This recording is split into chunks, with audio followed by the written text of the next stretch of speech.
Hi everyone, I'm Young Kim in Geography. I'm the coordinator of the Wealth and Poverty theme. And thanks for coming to the final talk of the Wealth and Poverty Week on Urban Challenges, our final talk. Dr. Bernadette Hanlon is an associate professor of city and regional planning at the Ohio State University. And Dr. Hanlon is specialized in the political economy of metropolitan regions with a particular focus on suburban transformation, housing conditions, and demographic analysis. She's authored and co-authored several books, including Once the American Dream, Inner Ring Suburbs in the Metropolitan U.S., and Cities and Suburbs, New Metropolitan Realities in the U.S. In addition, she's published her research in many leading journals in urban studies. Dr. Hanlon's work basically critically undermines a traditional model in urban studies of declining urban core and homogeneous suburban ring. And her work offers a more nuanced picture of the metropolis, especially in light of city resurgence and suburban decline and suburban sprawl. So without further ado, I will let you hear from Dr. Hanlon. Thank you. Thank you. Yes, thanks so much for inviting me. It's great to be at Ohio University. I've watched you guys from afar and be jealous of your campus here, actually. It was a nice drive.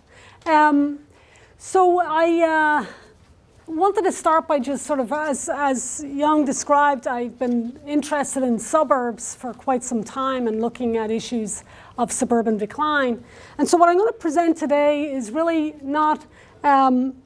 it's a sort of a review of current research that is sort of some of which is mine, but some of it is other people's work around this topic of suburban poverty.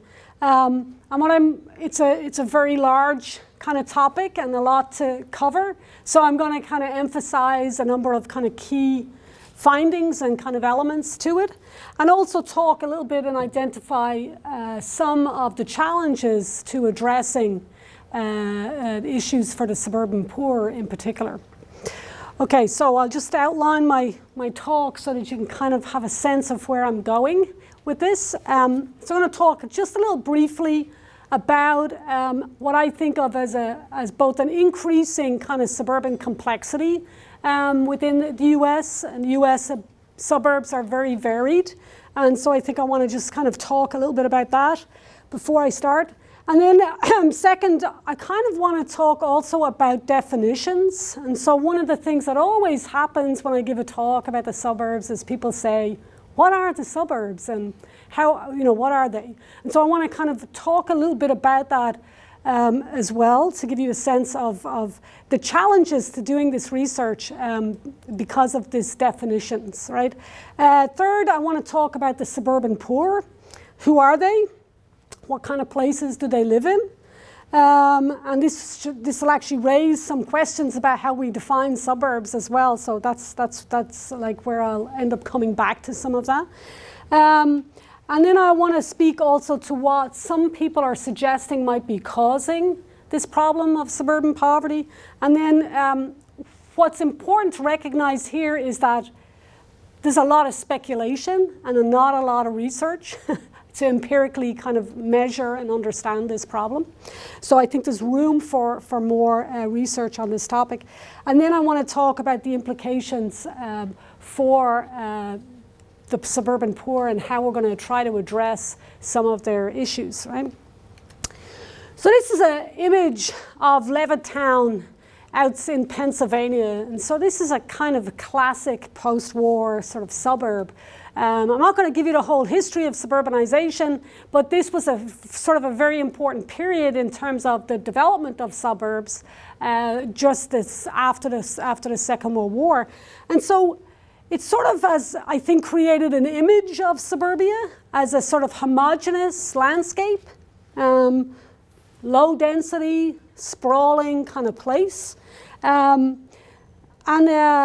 it certainly sort of makes us think that the physical form of the suburbs is very similar, right? All of these places are monotonous, sort of continuous places.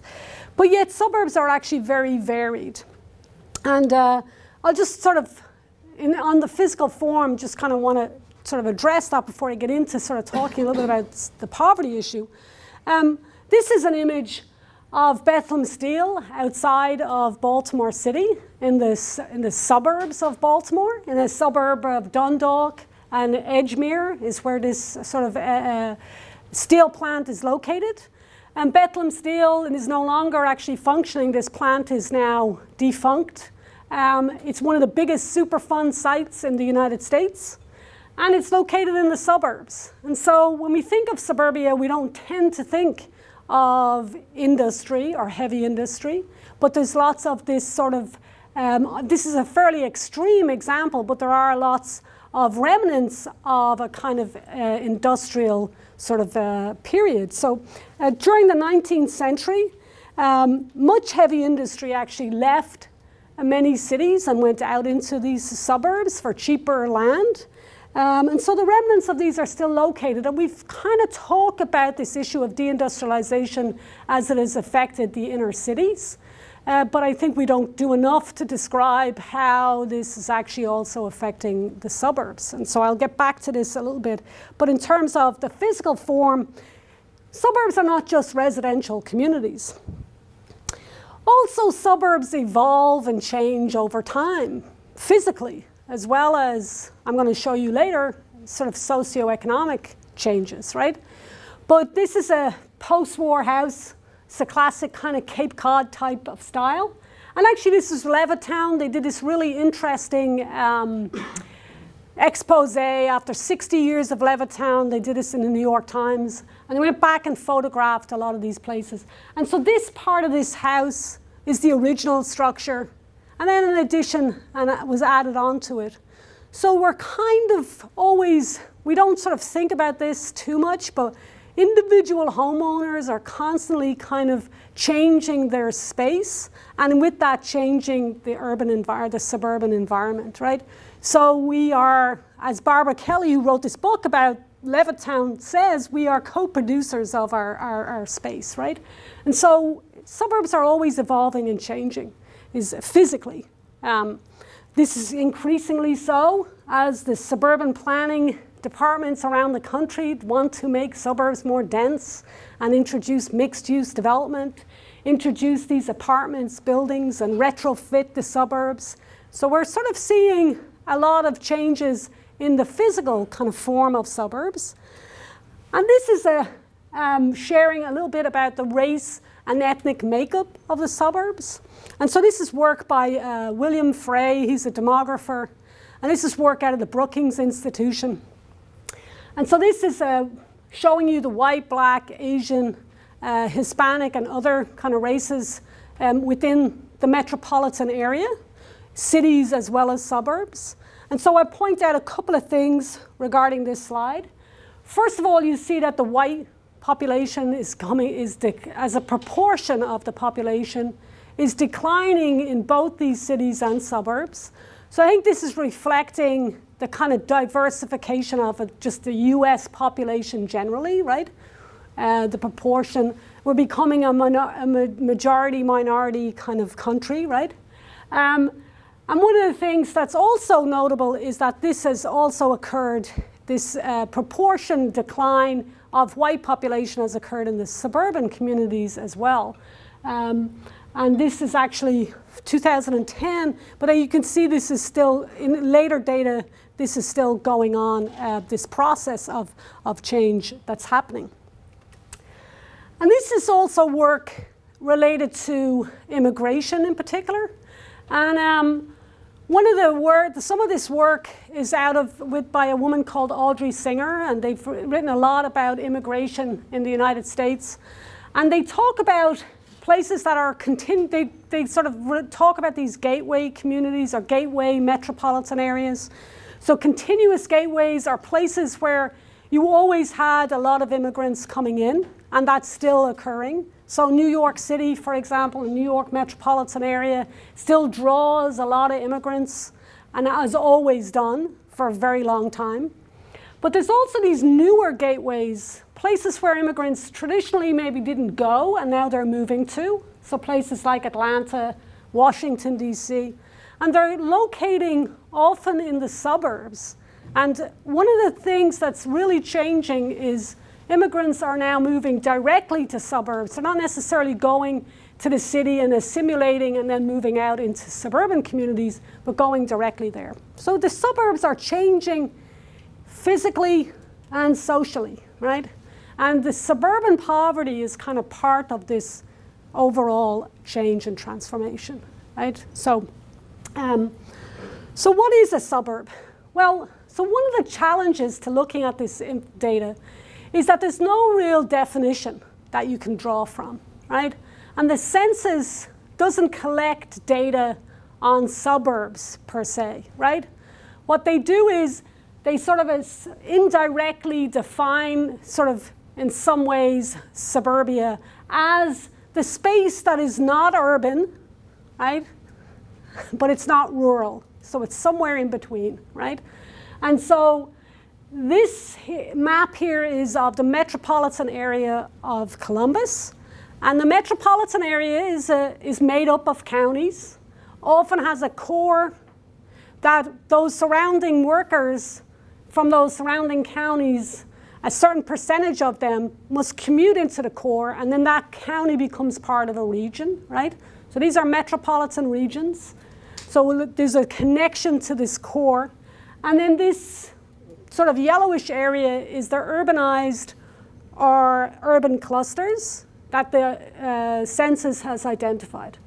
So indirectly, it sort of suggests that suburbia is this white space in between, right? Where you're sort of not in the urban area, but you're still in the metropolitan region, right? It's a lot of kind of space. So that's sort of one way we could think about suburbia, but collecting data on that can be kind of challenging, right? To kind of this non-space here that, you know, we sort of see. But the Brookings Institution, and I'm relying on, I'm sort of talking about these guys a lot because they have written, they've done a lot of this work on suburban poverty.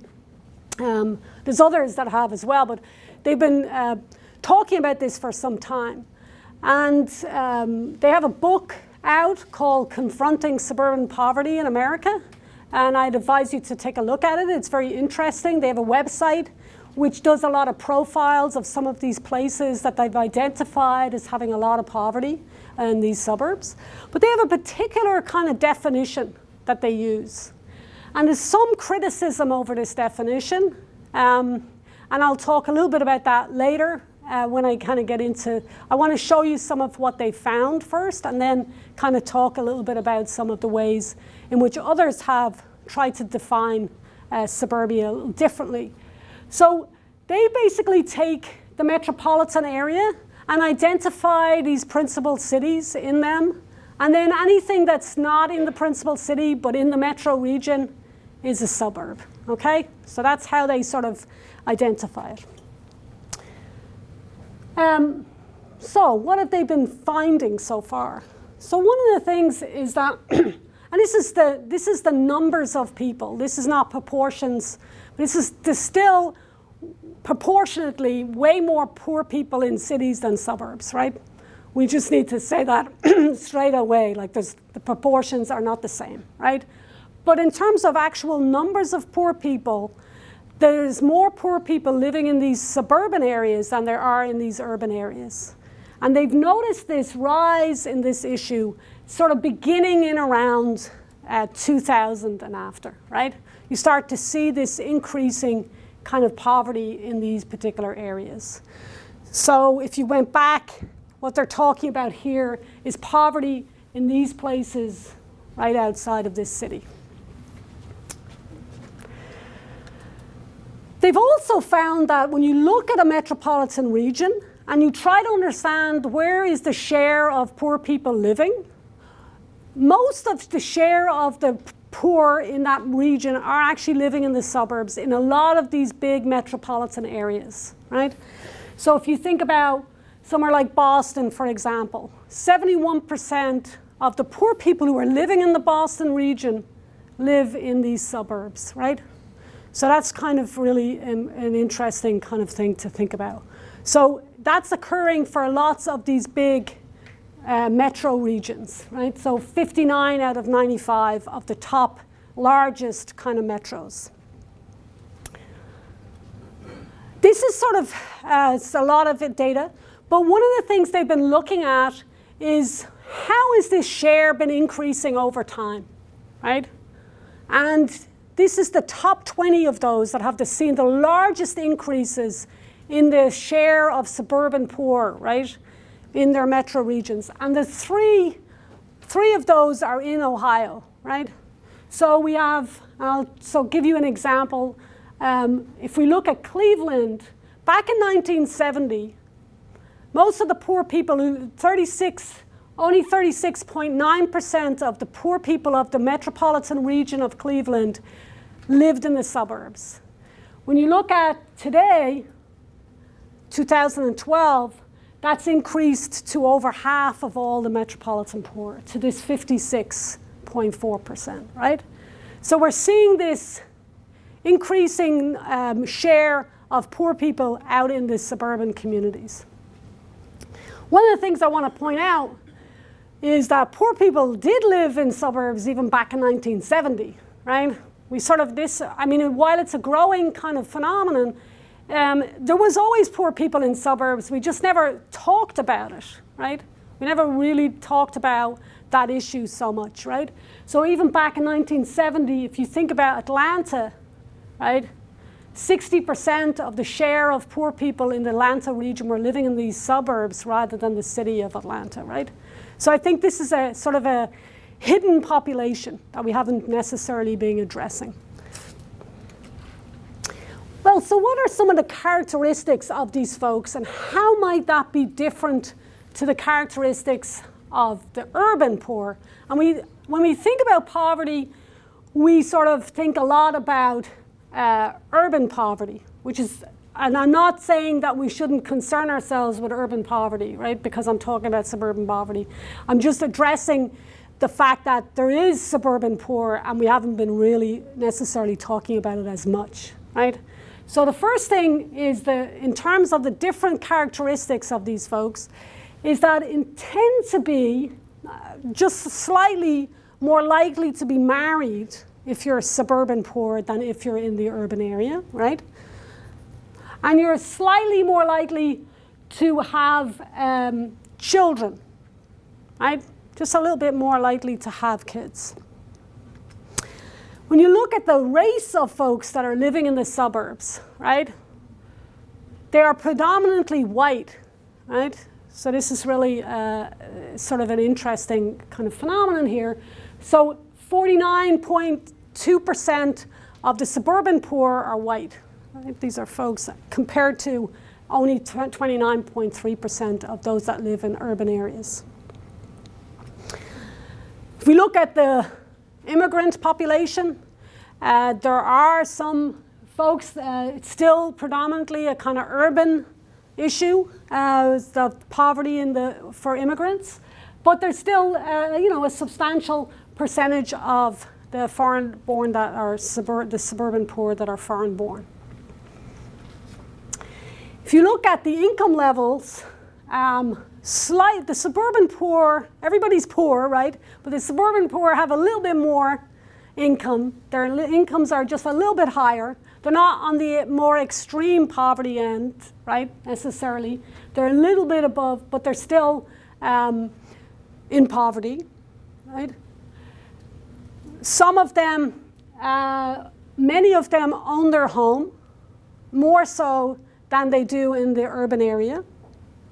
So this is sort of a poor that are homeowners, and they're a little bit less likely as a result to kind of rent than you see amongst the urban poor.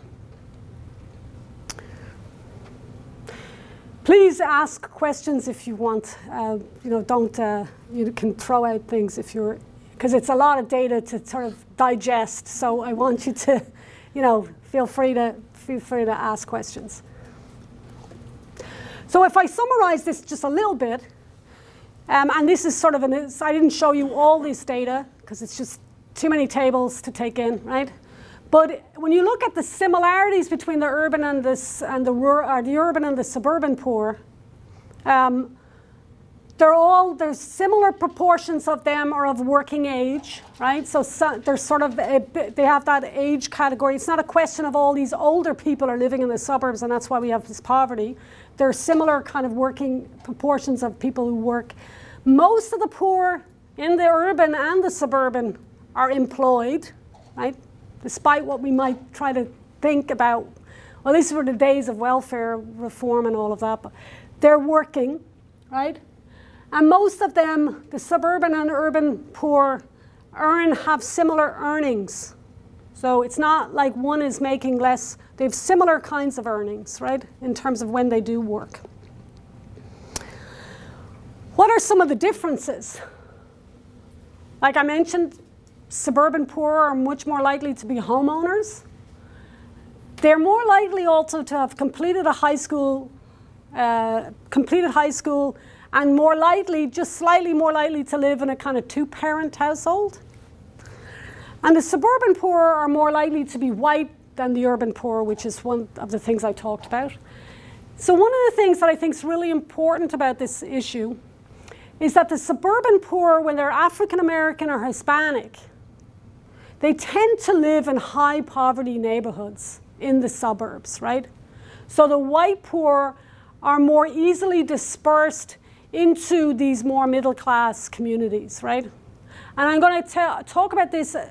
This is important, and I'll get into some of this a little bit later, why being able to live in more middle class communities can often be more advantageous, right, than living in a high poverty. I sort of want to address this in this next slide. There was a lot of conversations about issues of extreme poverty concentration in the 1990s, right? And a lot of policy, housing policy, emerged from this discussion of extreme poverty concentration in inner cities in particular. So the definition of that is if you have a census tract, which is essentially kind of a census way of describing a neighborhood, right? So a neighborhood in the city, if more than 40% of the people in that neighborhood were in poverty, that was considered an poverty concentration, right? Extreme poverty concentration. Poverty concentration, everybody got really excited in the 1990s because poverty concentration started to go down.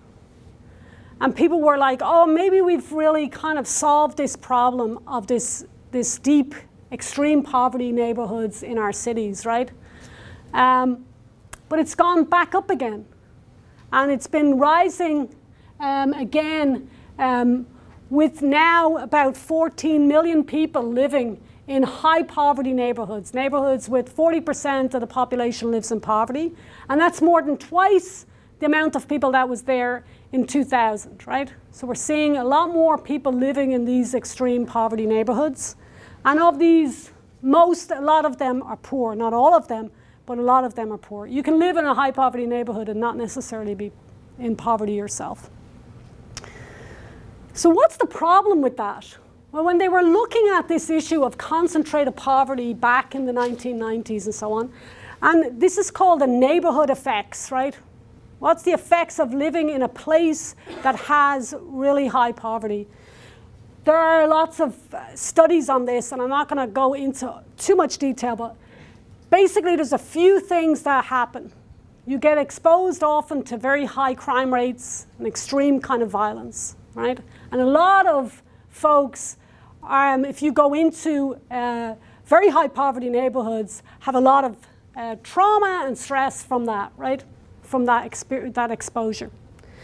There's the psychological impacts of the decay that comes with living in neighborhoods where you see extreme poverty. They often have poor social public services delivery, very reduced kind of institutional resources. Schools are not great. Often clinics and other kind of health facilities are not great, right? And there's a serious kind of stigmatization that comes with living in high poverty neighborhoods. Often people I've been doing I'm in a planning program, and we've been working in a very marginalized community in like Columbus. And people in that neighborhood like their neighborhood.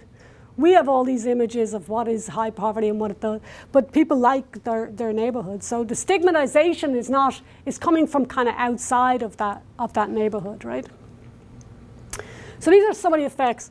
So one of the things that happens when you look at concentrations of poverty today, and you look at this over time, you'll see that it is very much about race and ethnicity within this issue, right? Poor or African Americans and Hispanics are much more likely to live in neighborhoods of extreme poverty than white people are. And what you're seeing here is that this has been going up since 2005. This was the data for the dark color, and then this is now 2014, right?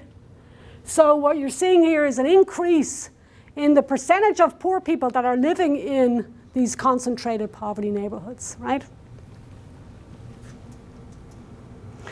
What happens, it's definitely still a kind of urban problem, right?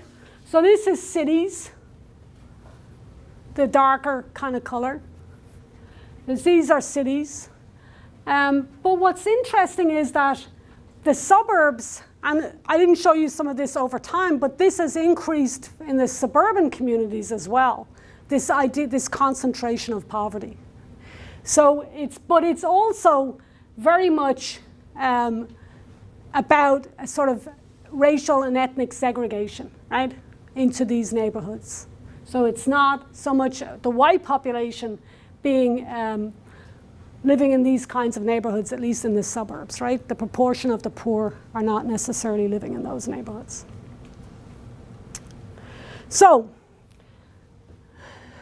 what I want to I want to switch. So when we think about this issue, right, of suburban poverty, we know certain characteristics, and we know that there's this increasing problem of poverty and high concentrations of poverty going on in certain suburbs. But the question is, a lot of the data that's coming out of the Brookings Institution, which is wonderful to kind of look at, and definitely advise you to kind of look at some of what the work that they've been doing. But it doesn't get to and they do get to this in case studies, but in the data analysis, it's not showing us where exactly in the suburbs is this poverty concentration happening. Is it in everywhere, in any kind of suburb? Like is there particular kind of types of suburbs that we're seeing this problem arising in, right? And so one of the things that people have been doing is kind of trying to distinguish and come up with different kind of definitions, right, to understand this problem. So sometimes people will use incorporated places, right? Or census tracts to kind of really delve deeper into a smaller kind of geography, right? So this becomes important a little bit later when I get into addressing the issue of suburban poverty. This is Cleveland, and these are all municipalities around Cleveland, right? They're all local governments. They have their own land use regulation, their own zoning. They have their own property taxes. They have often school districts, which I didn't put on top of this, right? They have, when they have problems, they suffer a lot from fiscal stress. So when you see high concentrations of poverty within these municipalities, this can create real problems, right? So for example, East Cleveland has seen a lot of extreme kind of poverty and increasing in poverty. And it's now sort of actually unable to really manage its own fiscal it's essentially going bankrupt, really, right? And it's asking if it can join back with Cleveland, which is sort of interesting, and become part of the Cleveland city the jurisdiction, right? But some people use these jurisdictional boundaries as a way to classify suburbs, right? As a way to define what is a suburb. They say there are these municipalities that are outside of the central city, right? And so that's one way you could think about that. People also kind of look at, distinguish between what they call inner ring suburbs and those suburbs that are outer, right? And this is important, I think, because they often distinguish this based on the age of the housing stock, right? When it was built, how far away it is from the central core city, and then also sometimes people will use a certain level of density to kind of identify these places, right? So what is important about this is that when we talk about some of this poverty increasing, it tends to be increasing in the municipalities where you see an older housing stock, where you see an aging infrastructure, and they're unable to compete with the newer suburbs on the edge, right? So it's sort of described almost as you see a wave of people that went out into these suburbs back in the post-war period, right? Now they're starting to age and people are moving even further out, right? So that's one. So when you see poverty, it tends to be sort of potentially concentrated in these inner ring areas. And some suggest it's actually related in some ways to the type of housing that is in these places. So when we showed you that image of like Levittown with the little small post-war like kind of housing, that's no longer marketable anymore. People don't want to live in those houses, they're too small. They want a Big Mac mansion, right? So the desire to live there is not as prevalent, right? I have some issues with this that I'll get kind of maybe into as well. And then I think there's a lack, sort of like a sense that the suburbs, if you look at it regionally, and when we look at some of the more extreme kind of poverty, it can happen in areas where you sort of had industry going before, like in the sort of so-called kind of Rust Belt, the Midwest, the Northeast sort of cities, and the suburbs of those places, in particular, kind of in decline, right? So what is causing this? So there's a lot of theories about this, and I'll be interested to see what you guys think. So some people suggest it's related to the Great Recession, right? We're seeing this poverty increasing in this way because we hit a housing crisis combined with a kind of overall decline in our economy, right? A lack of employment opportunities, right? An aging population. Maybe there's a sort of, and this is one of the things that there was a demographer that came out to speak to us at OSU, and he was describing that the suburbs are going to become this kind of concept of slumburbia. Have you guys heard about this?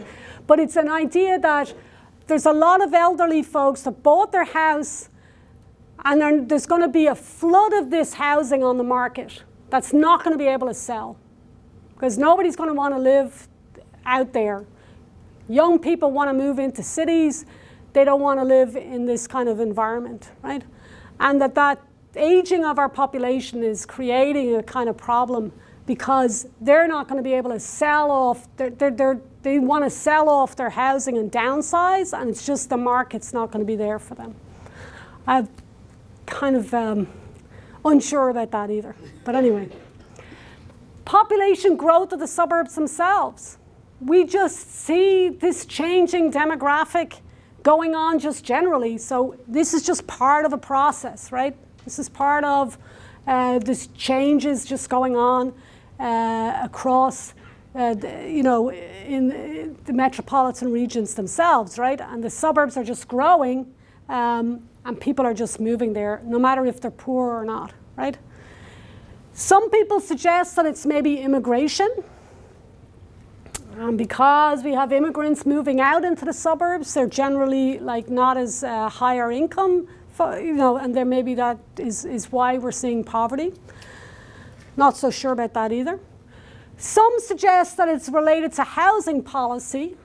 So one of the things that has been happening in terms of housing is there's been this program called Hope 6, which was a program to demolish the traditional public housing and replace it with mixed income development, right? And they didn't often have a one-to-one match. So if you lived in that public housing and it got demolished, you got a voucher and you had to go somewhere else, right? And you didn't necessarily get to come back into the new developments that happened, that were replaced. And often more, because it became a mixed income community, there was more, there wasn't a one-to-one match between who was displaced by the demolition to who managed to get back into that development once it was done, right? So people were given vouchers to move. And so there was actually a study done. This is probably hard to see, but this was in Columbus Dispatch. So the Columbus Metropolitan Housing Authority gave them some of this data to do this analysis. And so these dark areas here are areas where you see an increase in the number of housing units that are taking these vouchers, right?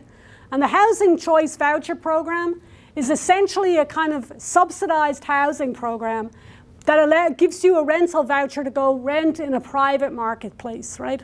So you can rent in a kind of private housing. And so this article was was also showing where the demolition of public housing had occurred, which was often in the kind of core city areas, right? And that those folks moved out into suburban communities. So the numbers may be small, so I'm not sure how much it's contributing to overall suburban poverty, but this is one speculation about what might be happening.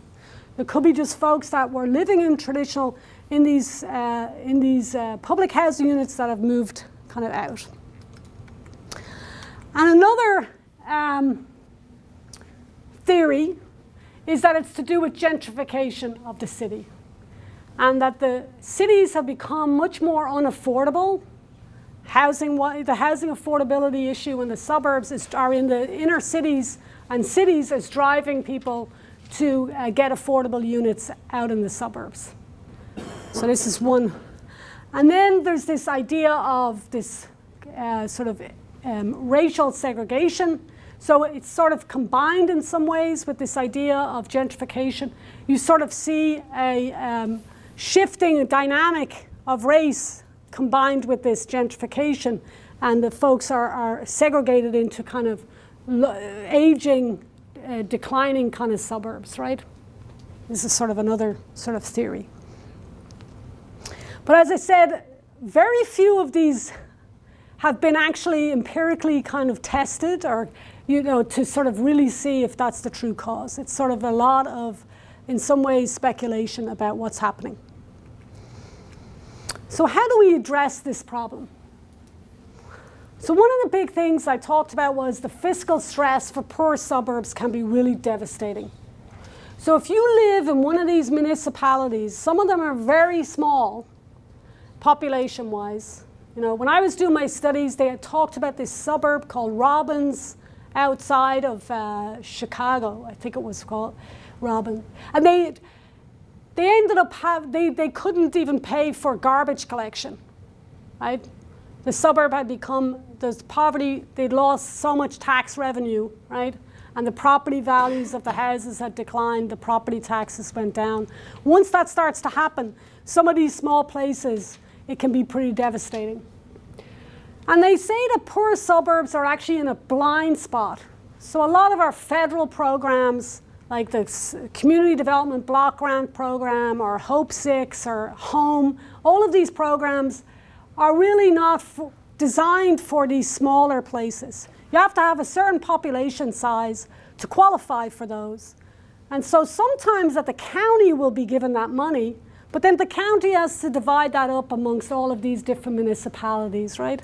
And everybody's got to compete for these resources. So sometimes the policies at the federal level don't necessarily address this issue.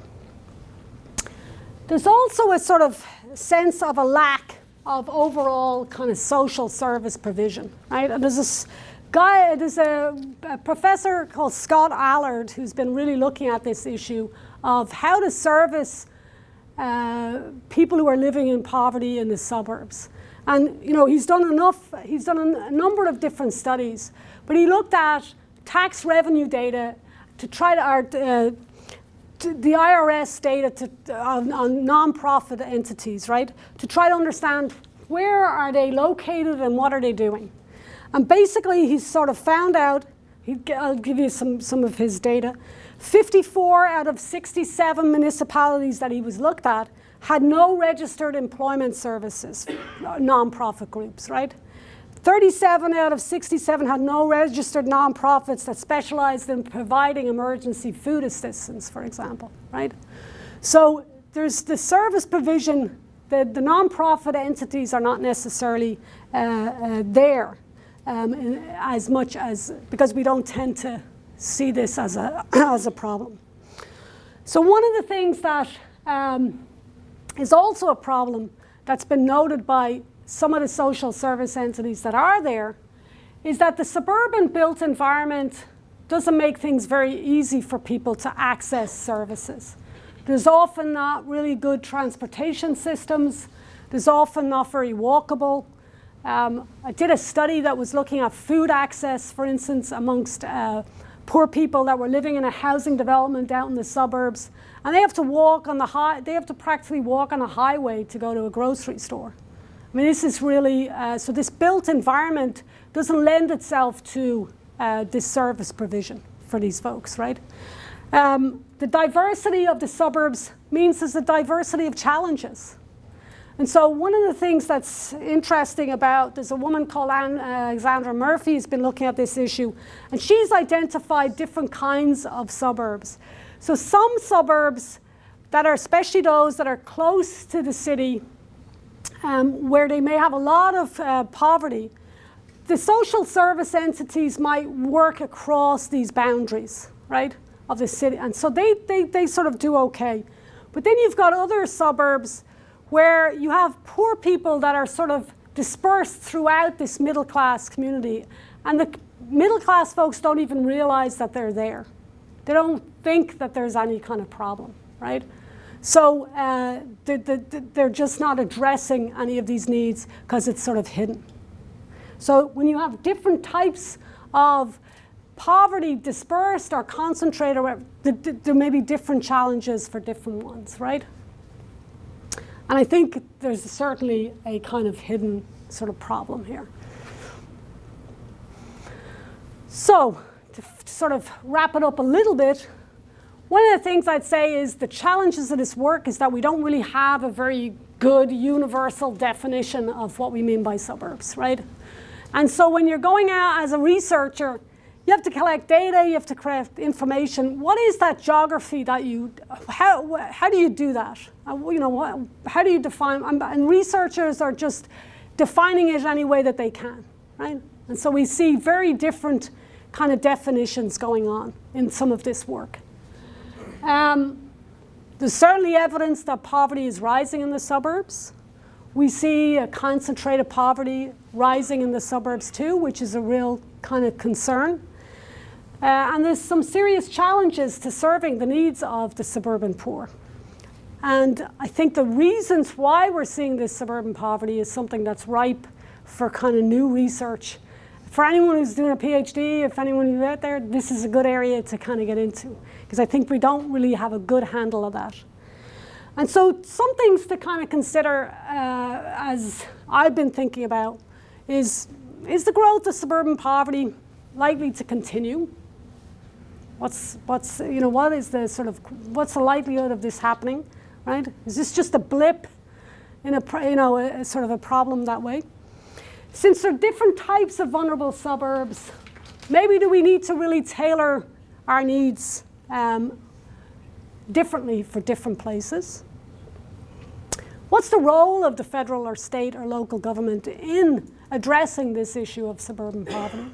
I was at a round table then in DC, this was a while back, the Department of Housing, this was during the Obama administration when they kind of cared about poverty.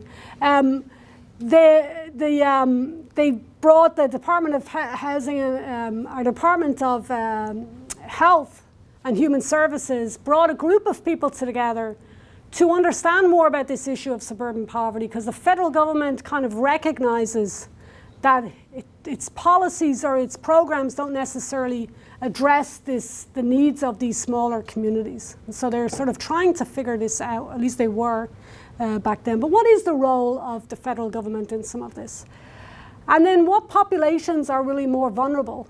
And so we've talked a little bit about the fact that more of the white population are poor in the suburbs. But if one of the big things that they talk about in the world of housing is this move to opportunity is what they would talk about. So we could move people from poor areas and put them into places where there was more opportunities. And maybe the white population, even though they're poor, maybe because they're able to sort of disperse into this other middle class communities, maybe they're not as vulnerable as the sort of African American and Hispanic populations that are sort of concentrated and segregated. So that's one sort of thing that I've been sort of thinking about, but which populations might be more vulnerable from this problem. So I'm happy to take questions. I probably went on too long, but yeah, so please.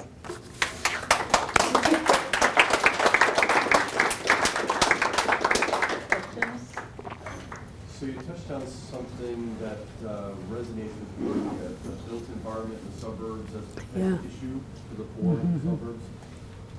Something you didn't mention though, and what I was thinking of is that there is a transportation network there built for cars.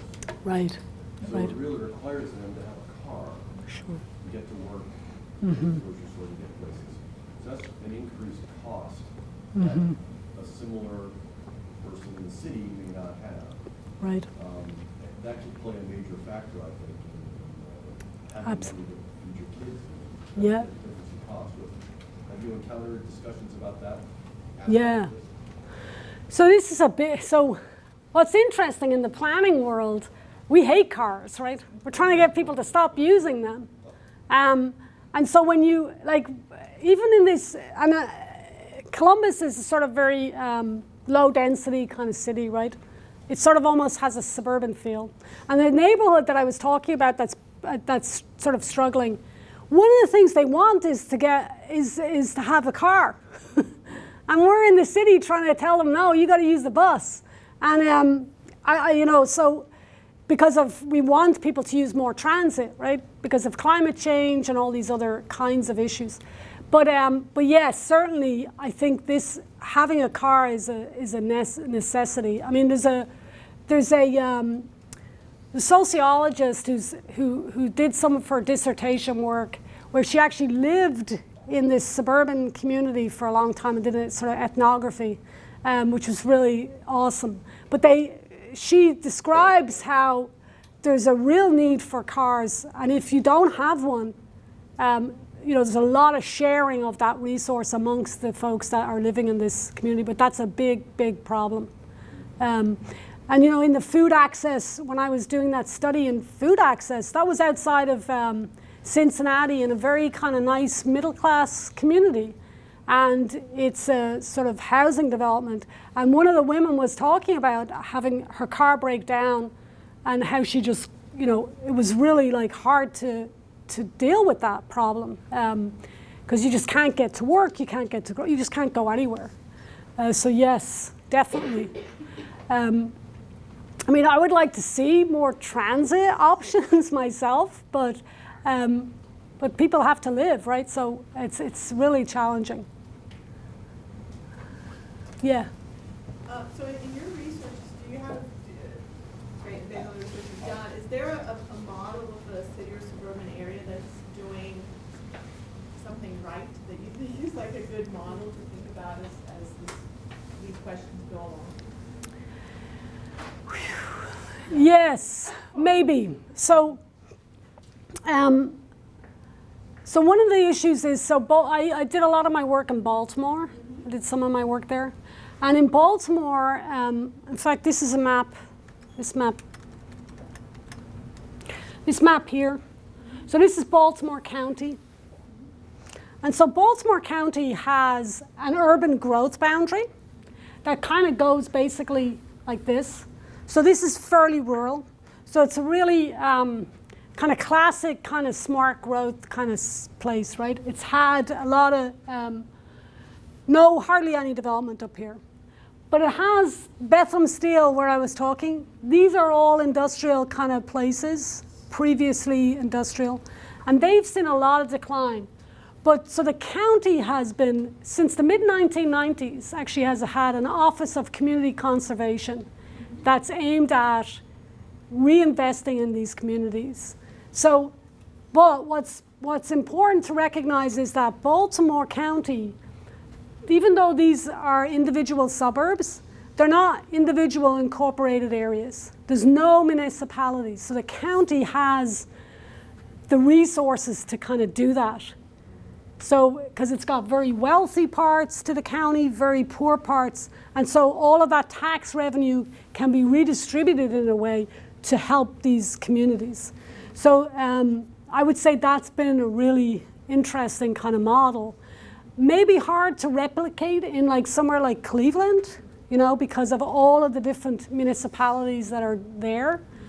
Although Cuyahoga County has been really trying to figure this out as well. And Cleveland actually has a coalition of inner ring suburbs where they've come together to create a sort of, in part it's to lobby at the state level for resources, but these guys have recognized that they have similar kinds of problems, and so they're coming together to sort of advocate for some of the things that affect them a lot. So I'd say between there's a variety of things that are kind of happening to try and address it. So yeah, I don't know if one place is a model, but there are certainly things that attempt to address some of this issue. Yeah. Is this unique to the United States, or are there similar trends in like Canada or Western Europe? So Canada, yes. Canada's had some of this similar. But what's interesting is like a lot of countries, the suburbs are where poor people live and the cities are where all the wealthy people live. So for example, France, outside of Paris, a lot of their social housing, so a lot of their public housing was built in the suburbs. And that's the case for a lot of European countries. They put their poor people out into suburbs. That's where they put their public housing. So it's sort of in the United States is actually kind of a little bit opposite to other places in that way, which is sort of interesting. Because now what's happening globally is that in some ways the rich are now kind of going out, richer people are going out into the suburbs of like for instance in France they're trying to encourage more middle-income folks to come into these areas where there's a lot of social housing and to help redevelop them. So they're having the opposite, they're sort of opposite to what we're seeing, which is sort of interesting. But it's a good question. Yeah. So with like public transit being kind of the way it is and how you kind of harped on that, Mm-hmm. the different uses of it in different areas, be it suburban, be it in cities, has there been anything looked into by like the self-driving cars and stuff that Elon Musk is working on, and do you see that being something that could percolate into infrastructure within cities and or suburbs? And what are some impacts? Yeah. So the autonomous vehicles is in. So are you talking about the smart Columbus? Have you heard of it? Yes. Yeah. So Columbus got a huge grant, and part of it was around technology and the smart city, but part of it was the driverless cars. So there's a couple of things here. So how would they function? So they were trying this, they sort of had, Linden was the neighborhood that they talked about for the smart cities, and that's the neighborhood that I was telling you I'm doing some of this planning work in. It's a very kind of struggling kind of neighborhood. A lot of people don't have credit cards. They don't have they're not, I don't know how it would work. Like, how would you pay for the driverless car? Like, I use a lot of things that they haven't really thought through in terms of the technology for people to be able to access it. I feel like, I don't know about you guys, but I would be weird to sit into a car and it's going to take me somewhere. And I don't know if I trust that technology yet. So to me, it seems like, at least if I was living in that neighborhood, I'd be saying, what, are you going to test this out on me? Like, to see if this works or what? You know, it would freak me out. But so I think that's another kind of separate issue. But there's a lot of really innovative things you could do with the driverless car. And actually, driverless buses and other things too, that could really change. I feel like we're not on top of it in terms of policies and planning, kind of really thinking it through. So I think the technology and the private sector who's kind of developing this technology is kind of running away with it, and we're just kind of like left to try to figure out how to respond. I think like you could have devoted lanes to driverless buses, for example. You could have, cities could own cars that could be constantly driving through the city to pick people up. There's so many things you could think about doing with this technology that would be a real benefit to poor people, for sure. Again, we've got this issue of like, do we want to keep driving? But you know, hopefully these cars become less, like not as much pollution from them and stuff. But you could see, I could really see that being, but it has to be harnessed by, I mean, there has to be some way that the cities are sort of having some control over that. Yeah. Yes. Here, let's see. You talked about a possibility of gentrification taking place in those old inner ring suburbs, so you call that vulnerable suburbs. But let's say, unless the government, whether local or state government, leads this gentrification process, I was wondering whether that could really happen, because these private real estate developers, they tend to target the areas with highest rent gap, so current rent and then potential rent after developments. Then these inner ring suburbs compared to the old inner city downtown areas, they don't have that kind of high rent gap. They don't show much potential for these real estate developers. They go for this gap and then profits. So I was wondering whether that could happen or, So the gentrification and the relationship between that and suburban poverty is actually that the gentrification is happening in the inner city, and those folks that were living in those inner city neighborhoods are being displaced and forced to move out into suburbs. That's where the gentrification comes in. I don't know if gentrification is necessarily happening in the inner ring suburbs themselves. It's that the gentrification is happening in the inner cities and potentially displacing those poorer folks out of those neighborhoods and they're moving out into these suburban communities. That's the theory about that. But it hasn't necessarily, like, nobody's really measured to see if that's really happening, you know? And it's very hard to do that because it's really hard to find the people that were displaced from gentrification. It's really hard to follow those people and find out where did they go. Poor people move a lot. There's a lot of housing instability in this population. So some people say that gentrification doesn't actually lead to displacement at all, because those households would have moved regardless of whether it was gentrification or not. That's some of the theories. But then what's going to happen to these inner ring suburbs? So we just kind of. It's really hard. It's very difficult. I mean, some places are seeing some reinvestment, like Baltimore County. But yeah, this is a very big challenge, I think. I don't know if I don't want to say, but I don't think I have an answer to that. It's sort of, it's because of the complications of some of this, the political structures, where you have a lot of fragmentation here politically. So some suggest we should think about looking at things regionally, right? And we could share taxes across these places, right? So some of these places are doing well, some places are not, right? So could we get revenue from the ones that are, and we could share it back into, sort of think more regionally about how to govern some of this issue. And that's one sort of idea and suggestion, that you could help some of these declining places where you just can't get the revenue together to kind of really reinvest in them. But maybe you could have some sharing across all of these municipalities at a regional scale that might help to do that.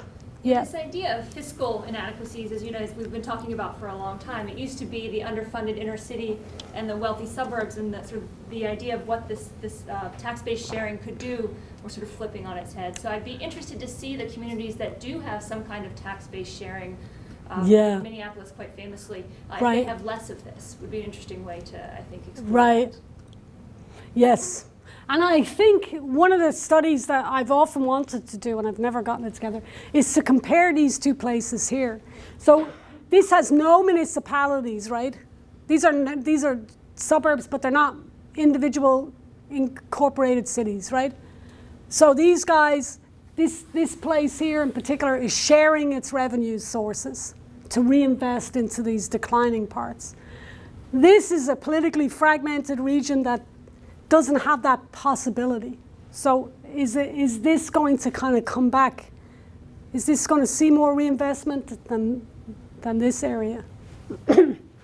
I've often thought that might be an interesting comparison, because they are fairly similar, Baltimore and Cleveland, in terms of historically, and some of their issues are can be kind of similar. So it might be an interesting comparison. But it's challenging but that's one theory, is that because you've got this fragmentation, the challenges to addressing this problem are much more difficult. Yeah. I'll ask a follow-up if there's yeah. So I have all kinds of concerns about this definitional issue. Yes. I'm a little concerned that people were going to start having all of this research on this subject, and none of it's going to be comparable. Mm-hmm. So I'm curious what definition you use in your research, like how you negotiate some of this, because I find that the Brookings definition highly problematic for a variety of reasons, and a couple of the others maybe get a little bit closer. I like the idea of using natural boundaries that exist within the cities, but again, not very comparable. So I'm curious what you're doing about this. So when I did my study, which I have never updated, so it went only to 2000, so I'm always kind of interested in thinking about updating, I used these municipal boundaries as my definition. The reason why I did that was because I was really interested in the policy and planning kind of implications. So because they're incorporated cities, right? They have their own zoning codes, they have their own like fiscal capacities, right? And so I was very interested in understanding what they could do about this problem from a policy and planning kind of perspective. So I used these incorporated places as my definition. But nobody else has done that, so so I don't know how much my work is comparable to some other people's work, but it is a big problem. seems so difficult to tease apart. Are we looking at poverty in small communities, or are we looking at poverty in suburbs? I guess it's sort of teasing out the impacts of those two things would be so difficult. Yeah. I mean, one of the things that would help is if the census came up with the definition, because that's where a lot of the data gets collected, right? So if they had an actual definition of a suburb, and everybody would stick with that, right? So we tend to take like a census tract as a proxy for a neighborhood, right? Because that's the data collection kind of determines a lot of that. So could the census come up with a definition, and then everybody would just, when they're doing their data analysis, they would use that, and it would create some comparable kind of research. So yeah, maybe it's a question of harassing the census to kind of think about this a little deeper. Any other questions? Indeed, the other day we talked about this. The United Nations declared in 2009 that more than half of the world's population live in the city and urban residents. But what's the definition of the urban? Yes. So the Yes. city. How do we define that? The definition varies country by country and city by city. So then Absolutely. some kind of fundamental questions. Yeah, now yeah. here we are talking about the definition of suburbs. So then Yeah, how yeah. do we define it when we don't know about the definition of the urban, the Yeah. definition of the suburbs? So, Absolutely. any other questions? Oh, I'm sorry. Okay, no. So in terms of like standard of living, like, I mean, that might be pretty self-explanatory. How would you relate that to like these poor, like outer city, like suburban populations? Because sometimes you see in like populous cities, there's like a higher standard of living. How would you relate this? Like, does it depend on city, basically where you're at on standard of living, or? Oh, I see. Yeah, so this gets into so in some ways your federal definition of poverty doesn't take into consideration regional differences like that, right? So if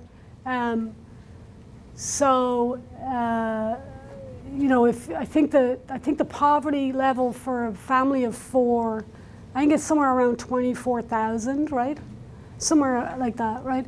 So if you've got 24,000 and you're living in New York City, and you're like and then you got 24,000 and you're living in Athens, Ohio, maybe you're going to do a little better. I don't know what the housing costs are and all that.